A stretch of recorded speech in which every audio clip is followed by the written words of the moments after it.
Good morning, welcome to MEED Live. My name is Richard Thompson. I am the editorial director of MEED, and I'm joined today by Mohammad Al Shouli, who is the executive vice president and head of global contractor finance for Mashreq Bank here in Dubai. Good morning, Mohammad. Good morning. Thank you very much, Richard, for having me here. It's a pleasure. So we're living in unprecedented times. The coronavirus crisis is now spread globally. It's affecting every country in the world, whether directly or indirectly, and it has obviously had a massive impact on the economy. The stock markets are falling. It's led to an oil price war between the OPEC and non-OPEC oil producers, and there's all sorts of questions about day-to-day business operations. As a leading banker in the region, you have a perspective across the economic aspects and across the business operational aspects of how coronavirus is affecting us. So perhaps you could start, describe how you see it. As a banker, Mashreq Bank is the biggest private bank in the UAE. You provide finance across pretty much all the industry verticals. How do you see it affecting business at the moment? What's the current state of the market for, in terms of your customers and your bank itself? Well, Richard, as you know, Mashreq is a local private bank, is in the country for more than 50 years, and we're part of that economy. What happens around us impacts us. What happens to our clients impacts us, and as everybody is at this point in time figuring out what are the real impacts of it, how we are going to approach it, what's the end game for this issue. We are following the directives of the UAE government and our central bank, and in this manner, we're looking at different segments of this of the market.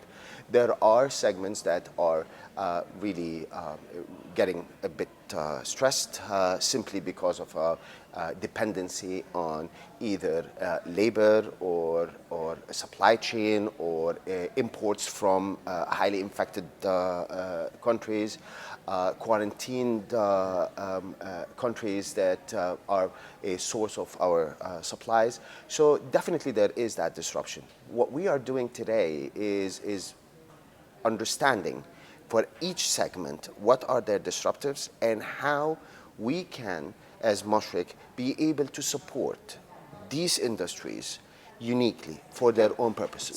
So in the normal operations of a bank, you are in the business of providing finance and lending capital to companies to do business. And before you do that, you have to apply various risk modeling and profiling and assess the conditions into which you're lending. Is it business as normal, or has the bank said this is an extraordinary set of circumstances and we change our risk profiling or we extend our lending requirements? At the moment, is it still business as normal in that context? Of course, I mean, you cannot say that it's business as usual. You would hope that this is the case. However, you would have to look today with a different lens. That lens is there a stress that is beyond the control of the customers, the sector, the segment, the country, the regulations. It is something that is hitting the globe. Okay? And we need to be cognizant of the fact that the impact, being a UAE economy that is open to the whole world, we need to be very, very much aware that we will be reacting to a lot of the things that are happening around the world immediately.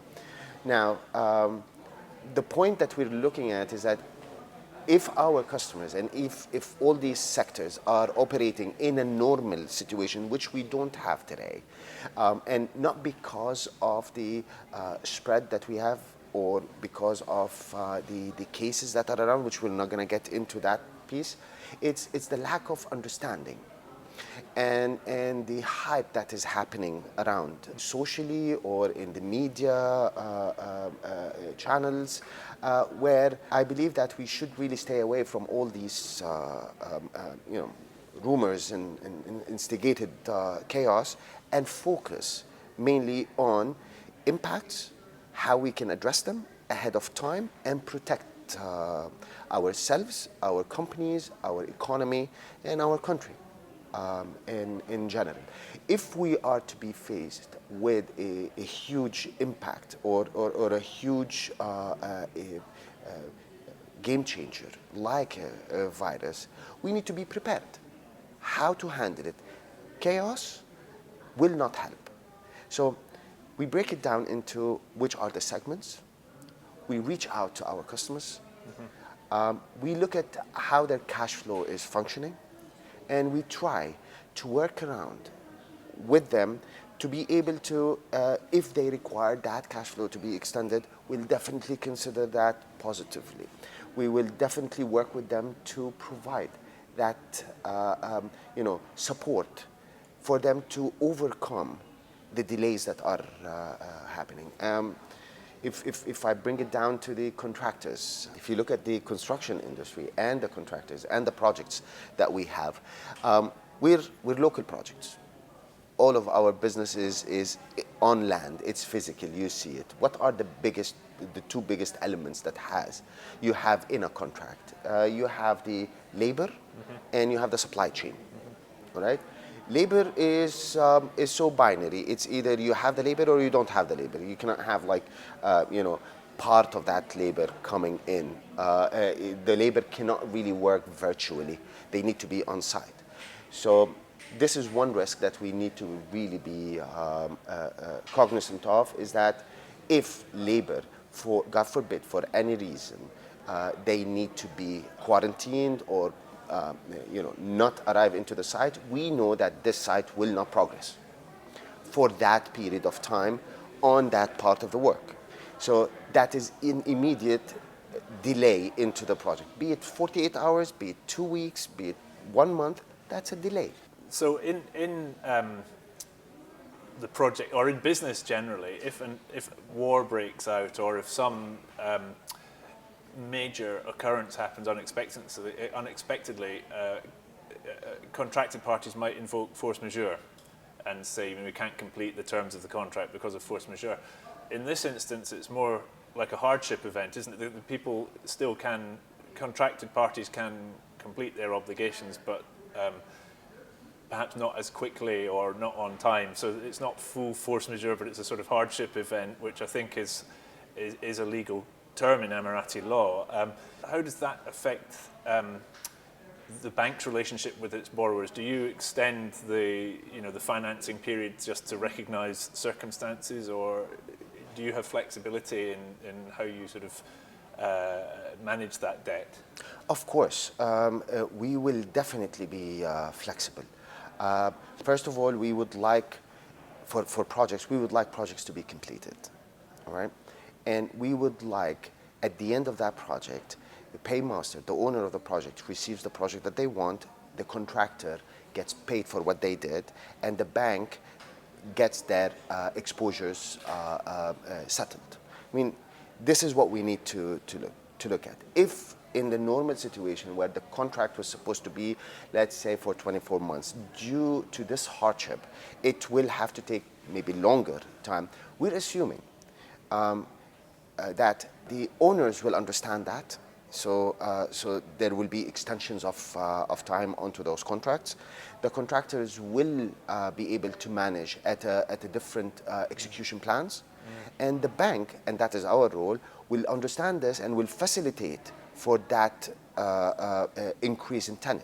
And do you believe, so you as the lender to a contractor and possibly to the owners as well, you're off to one side of a contract, but there's also the direct communication between contractor and client or contracted parties.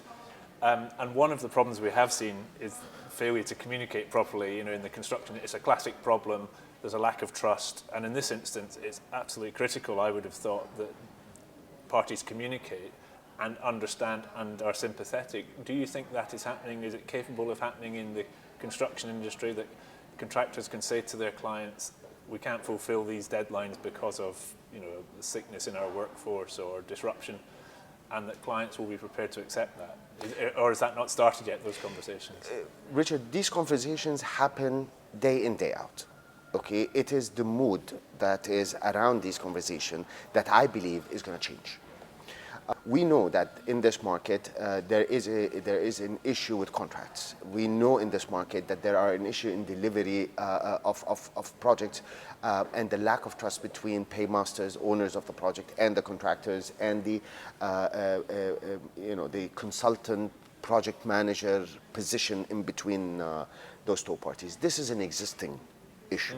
Today, on top of all of this, we have something that none of us have control over, which I believe will be able to bring us together to really address a bigger issue that is beyond our control. So one of the ways for us to actually overcome the chronic issues that we have and the thing that's coming today uninvited to our economy is an open communication and understanding between all parties.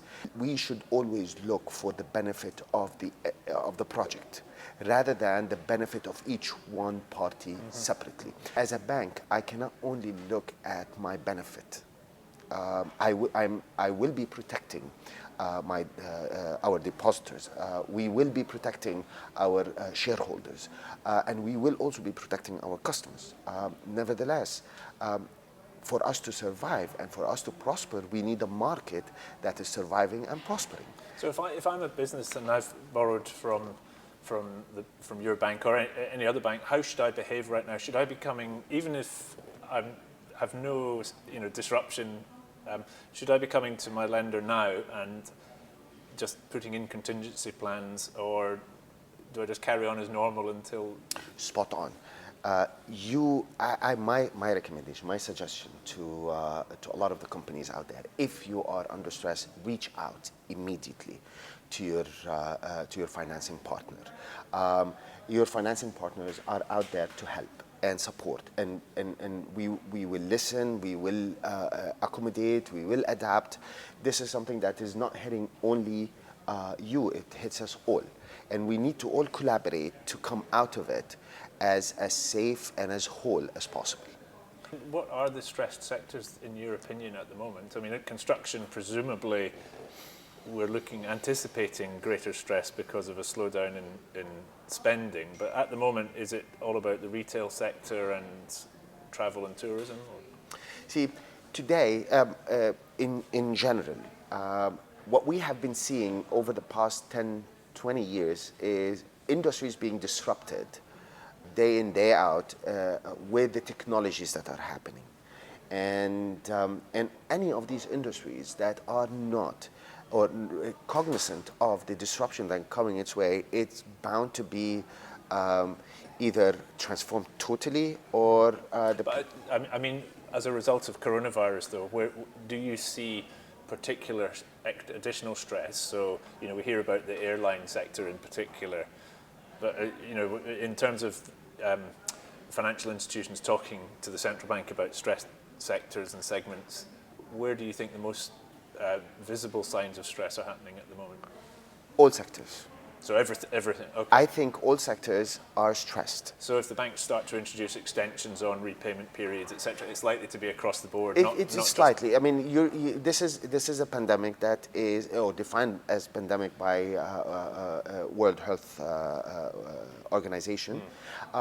It does not really choose a certain one over the other. Example: industries that are high tech. Industries that are into the Internet of Things, industries which are in e-commerce, are the ones who will fare better today compared to the industries that are still dependent on the physical movement of goods, people, the physical interaction across its whole supply chain. Do you think this might have a permanent transformational effect? I mean, if people are now being encouraged to work from home, if people are reducing travel and doing meetings online,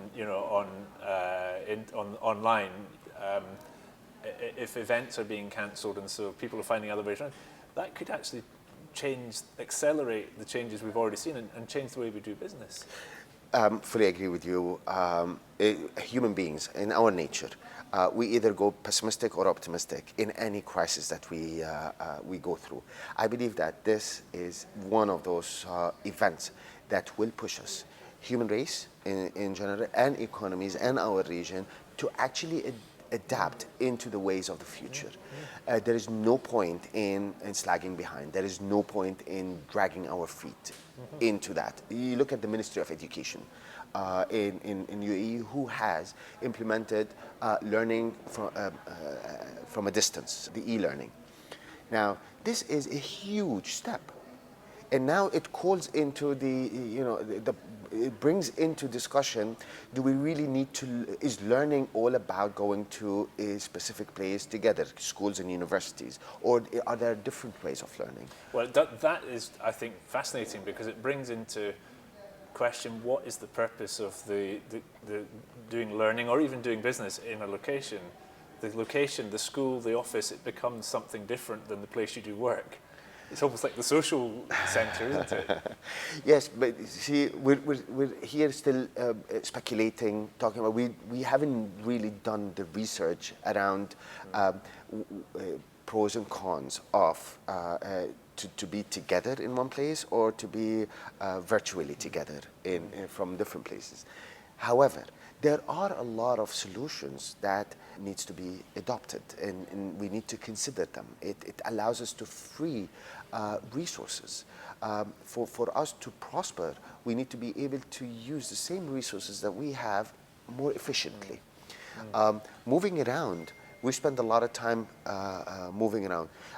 To be honest, I enjoy driving on Dubai roads, but that's for my personal enjoyment. But if I have the means to be able to sit in a place and meet with all my colleagues everywhere, okay, that will save up so much time that I can spend on other things.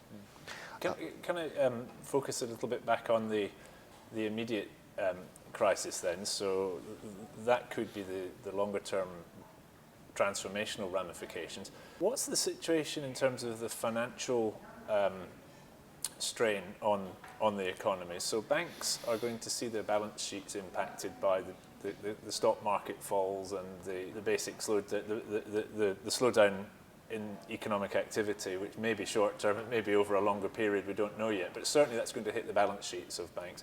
At the same time, we hear about the risk of corporate failures, especially small companies. That's going to hit the level of non-performing loans and bad debt that banks are carrying as well. So the balance sheet will potentially be hit in both aspects. Banks will be risk averse. They want to ensure that they're operating responsibly. So what will the impact of all of that be on credit and the ability to borrow and the financing of business? I mean, should people prepare for more restricted lending and things like that? For us as a lender, we will be lending into economic activities. So as much as there are economic activities, there will be lending. If the economic activities reduce, our lending will reduce with it. You can't really be ignoring an economic activity and say, I'm not going to lend into that space. But you're not going to overlend when there are no activities. Example, if you don't have projects awarded, you won't be actually issuing instruments for those projects. That's a direct correlation. Now, if we go back to the existing debt and existing exposures that we have, and we believe that they were or if they were supposed to be settled within a certain time frame, all right, and usually they get settled, they get replaced, and that's how you manage that business, and that's how you maintain your position. With this situation that's going on, that might be extended. So the runoff of these exposures might be on a longer period, and since there is no replacement at the same level, okay, so that will take care of the whole cycle of replacement of facilities. However, it's too early Yeah. I think it's too early to really be decisive on how it's going to happen. What we are concerned about, and I think what we should all focus on, beyond at the end what will be the result that will face us, is actually to support this economy and ourselves and get through this situation. We will assess, we will learn. I believe that there is always something that we will benefit from. Either individuals, institutions, economies, countries, we will benefit from, as long as we learn from what has happened. Okay. Now, final thought from me is about the prospects for the projects market and the construction market going forward. So oil prices have come down sharply. Regional finances were under strain already. You know, we had tight fiscal management in place already. It seems to me that the inevitable consequence of the crisis on the projects market is going to be spending will slow. Governments will slow their spending down. Projects are going to be delayed. Possibly even payments will be delayed. So a lot of the pain we've had over the past few years is going to be carrying on, perhaps even get more painful for 2020. What's your view on the outlook for the projects market, for the construction market, regionally as well as in the UAE? If we take into consideration what we have been talking about regarding the learnings that we are getting today from this whole crisis that we are in, I would say that on the project market, there are a lot of projects that are required to be done, that are important for the country, for the economy, from an infrastructure point of view, from an oil gas point of view, that the sensible thing will be is to continue with that. The price war on oil might be contained within a certain period of time, but that these are long-term projects that are crucial for us. So I think that the critical projects will go on online.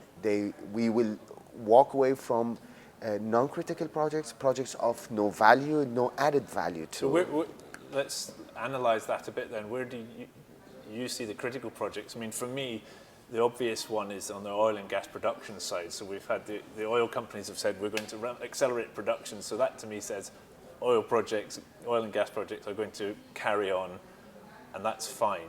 For me, the social infrastructure side, housing, hospitals, that also is a strategic priority, electricity, water.